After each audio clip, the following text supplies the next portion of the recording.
ओम नमो भगवते वासुदेवाय। 13वां अध्याय भवाटवी का वर्णन और रहुगण का संशयनाश।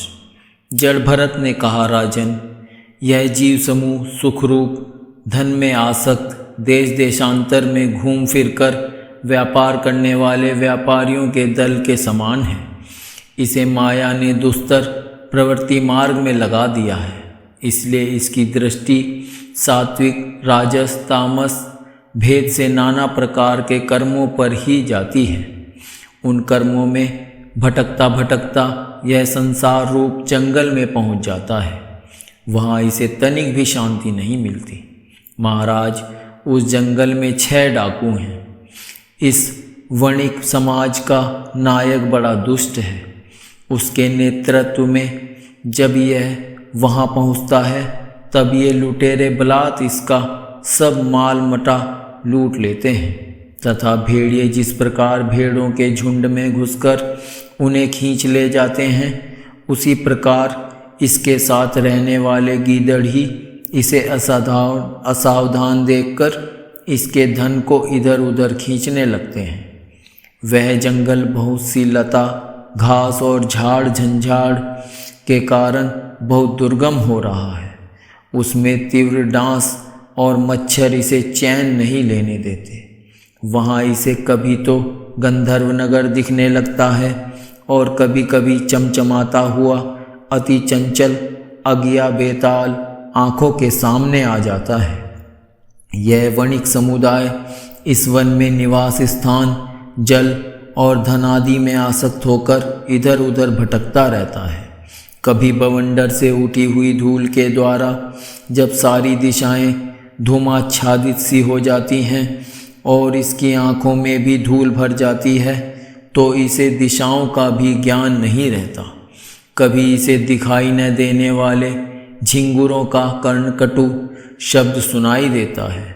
कभी उल्लुओं की बोली से इसका चित्त व्यथित हो जाता है।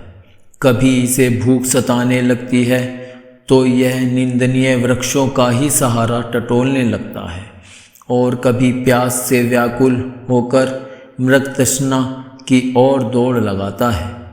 कभी जलहीन नदियों की ओर जाता है। कभी अन्न न मिलने पर आपस में एक दूसरे से भोजन प्राप्ति की इच्छा करता है।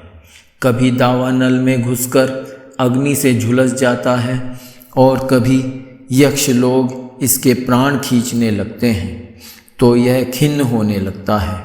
कभी अपने से अधिक बलवान लोग इसका धन छीन लेते हैं तो यह दुखी होकर शोक और मोह से अचेत हो जाता है और कभी गंधर्व नगर में पहुंचकर घड़ी भर के लिए सब दुख भूलकर खुशी मनाने लगता है। कभी पर्वतों पर चढ़ना चाहता है तो कांटे और कंकड़ों द्वारा पैर चलनी हो जाने से उदास हो जाता है। कुटुंब बहुत बढ़ जाता है और उदर पूर्ति का साधन नहीं होता तो भूख की ज्वाला से संतप्त होकर अपने ही बंधु बांधुओं पर खींचने लगता है। कभी अजगर सर्प का ग्रास बनकर वन में फेंके हुए मुर्दे के समान पड़ा रहता है। उस समय इसे कोई शुद्ध बुद्ध नहीं रहती। कभी दूसरे विषैले जंतु इसे काटने लगते हैं और उनके विष के प्रभाव से अंधा होकर किसी अंधे कुएं में गिर पड़ता है और घोर दुख में अंधकार में बेहोश पड़ा रहता है। कभी मधु खोजने लगता है तो कभी मक्खियाँ इससे नाक में दम कर देती हैं और इसका सारा अभिमान नष्ट हो जाता है। यदि किसी प्रकार अनेकों कठिनाइयों का सामना करके वह मिल भी गया तो बलात् दूसरे लोग उसे छीन लेते हैं। कभी शीत, घाम, आंधी और वर्षा से अपनी रक्षा करने में असमर्थ हो जाता है। कभी आपस में थोड़ा बहुत व्यापार करता है तो धन के लोभ से दूसरों को धोखा देकर उनसे वैर ठान लेता है। कभी कभी उस संसार वन में इसका धन नष्ट हो जाता है तो इसके पास शैया, आसन, रहने के लिए स्थान और सैर सपाटे के लिए सवारी आदि भी नहीं रहते। तब दूसरों से याचना करता है मांगने पर भी दूसरे से जब उसे अभिलाषित वस्तु नहीं मिलती तब पराई वस्तुओं पर अनुचित दृष्टि रखने के कारण इसे बड़ा तिरस्कार सहना पड़ता है। इस प्रकार व्यावहारिक संबंध के कारण एक दूसरे से द्वेष भाव बढ़ जाने पर भी वह वणिक समूह आपस में विवाह आदि संबंध स्थापित करता है और फिर इस मार्ग में तरह तरह के कष्ट और धनक्षय आदि संकटों को भोगते भोगते मृतकवत हो जाता है।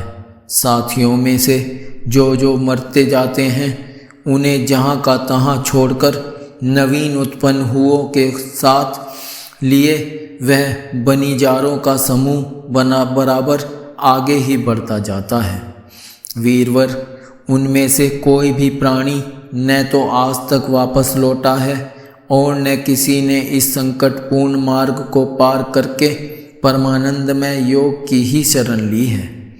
जिन्होंने बड़े बड़े दिक्पालों को जीत लिया है वे धीर वीर पुरुष भी पृथ्वी में यह मेरी है ऐसा अभिमान करके आपस में वैर ठानकर संग्राम भूमि में जूझ जाते हैं, तो भी उन्हें भगवान विष्णु का वह अविनाशी पद नहीं मिलता जो वैरहीन परमहंसों को प्राप्त होता है। इस भवाटवी में भटकने वाला यह वनजारों का दल कभी किसी लता की डालियों का आश्रय लेता है और उस पर रहने वाले मधुरभाषी पक्षियों के मोह में फंस जाता है। कभी सिंहों के समूह से भय मानकर बगुला, कंक और गिद्धों से प्रीति करता है। जब उनसे धोखा उठाता है तब हंसों की पंक्ति में प्रवेश करना चाहता है, किंतु उसे उनका आचार नहीं सुहाता। इसलिए वानरों में मिलकर उनके जाति स्वभाव के अनुसार दाम्पत्य सुख में रत रहकर विषय भोगों से इंद्रियों को तृप्त करता रहता है और एक दूसरे का मुख देखते देखते अपनी आयु की अवधि को भूल जाता है। वहाँ वृक्षों में क्रीड़ा करता हुआ पुत्र और स्त्री के स्नेहपाश में बंध जाता है। इसमें मैथुन की वासना इतनी बढ़ जाती है कि तरह तरह के दुर्व्यवहारों से दीन होने पर भी यह विवश होकर अपने बंधन को तोड़ने का साहस नहीं कर सकता। कभी असावधानी से पर्वत की गुफा में गिरने लगता है तो उसमें रहने वाले हाथी से डरकर किसी लता के सहारे लटकता रहता है। शत्रु दमन यदि किसी प्रकार इसे उस आपत्ति से छुटकारा मिल जाता है तो यह फिर अपने गोल में मिल जाता है। जो मनुष्य माया की प्रेरणा से एक बार इस मार्ग में पहुंच जाता है उसे भटकते भटकते अंत तक अपने परम पुरुषार्थ का पता नहीं लगता। रहुगण, तुम भी इसी मार्ग में भटक रहे हो, इसलिए अब प्रजा को दंड देने का कार्य छोड़कर समस्त प्राणियों के सुहृद हो जाओ और विषयों में अनासक्त होकर भगवत सेवा से तीक्ष्ण किया हुआ ज्ञान रूप खड्ग लेकर इस मार्ग को पार कर लो। राजा रहुगण ने कहा, ओहो, समस्त योनियों में यह मनुष्य जन्म ही श्रेष्ठ है। अन्य लोकों में प्राप्त होने वाले देवादि उत्कृष्ट जन्मों से भी क्या लाभ है, जहाँ भगवान ऋषिकेश के पवित्र यश से शुद्ध अंतःकरण वाले आप जैसे महात्माओं का अधिकाधिक समागम नहीं मिलता। आपके चरण कमलों की रज का सेवन करने से जिनके सारे पाप नष्ट हो गए हैं, उन महानुभावों को भगवान की विशुद्ध भक्ति प्राप्त होना कोई विचित्र बात नहीं है। मेरा तो आपके 2 घड़ी के सत्संग से ही सारा कुतर्क मूलक अज्ञान नष्ट हो गया है। ब्रह्मज्ञानियों में जो वयोवृद्ध हों उन्हें नमस्कार है, जो शिशु हों उन्हें नमस्कार है, जो युवा हों उन्हें नमस्कार है, जो क्रीड़ारत बालक हों उन्हें भी नमस्कार है, जो ब्रह्मज्ञानी ब्राह्मण अवधूत वेश से पृथ्वी पर विचरते हैं उनसे हम जैसे ऐश्वर्योन्मत्त राजाओं का कल्याण हो।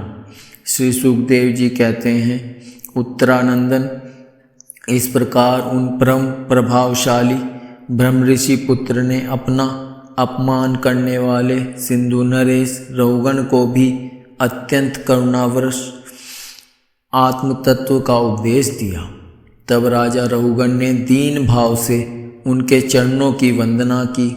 फिर वे परिपूर्ण समुद्र के समान शांतचित्त और उपतरेंद्रिय होकर पृथ्वी पर विचरने लगे। उनके सत्संग से परमात्म तत्व का ज्ञान पाकर सौवीरपति रहुगण ने भी अंतःकरण में अविद्यावश आरोपित देहात्म बुद्धि को त्याग दिया। राजन, जो लोग भगवदाश्रित अनन्य भक्तों की शरण ले लेते हैं, उनका ऐसा ही प्रभाव होता है। उनके पास अविद्या ठहर नहीं सकती। राजा परीक्षित ने कहा, महाभागवत मुनि श्रेष्ठ, आप परम विद्वान हैं। आपने रूपकादि के द्वारा अप्रत्यक्ष रूप से जीवों के जिस संसार रूप मार्ग का वर्णन किया है, उस विषय की कल्पना विवेकी पुरुषों की बुद्धि ने की है। वह अल्प बुद्धि वाले पुरुषों की समझ में सुगमता से नहीं आ सकता। अतः मेरी प्रार्थना है कि इस दुर्बोध विषय को रूपक का स्पष्टीकरण करने वाले शब्दों से खोल कर समझाइए।